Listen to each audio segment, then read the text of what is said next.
శ్రీ సాయి దివ్య పూజ ఇది 3వ వారం అండి. 3వ వారం కంప్లీట్ చేసేసుకున్నాను. ఈ దివ్య పూజ అనేది అత్యంత అద్భుతమైన చమత్కారమైన పూజ అండి. ఇది పిల్లలైనా పెద్దలైనా స్త్రీలు కానీ పురుషులు కానీ ఎవరైనా చేసుకోవచ్చండి.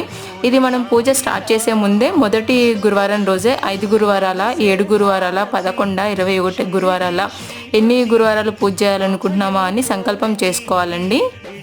ఈ పూజ చేసే ముందు అరచేతంతా ఒక తెల్లని రుమాలు తీసుకొని పసుపు నీళ్ళల్లో ముంచి తీసి ఎండబెట్టి తయారుగా ఉంచుకోవాలండి. గురువారం రోజు తూర్పు దిశలో బాబాగారి ప్రతిమను పెట్టేసి చిన్న ఆసనంలాగా చేసుకొని ఆ తెల్లని బట్టలో ₹1 కానీ ₹2 కానీ బిల్లను పెట్టేసి కాయిన్ పెట్టేసి బాబాగారి పాదాల వద్ద ఉంచాలండి. అష్టోత్తరం చేయాలండి. అష్టోత్తరం చేసేటప్పుడు పూలు కానీ పూల రేకులు కానీ ప్రతిమపై వేస్తూ చేయాలండి. దాంట్లో 6 అధ్యాయాలు ఉంటాయి. బుక్లో 6 అధ్యాయాలు చదవాలండి. దీనికోసం పెసరపప్పుతో చేసిన పులగం నైవేద్యంగా పెట్టాలి.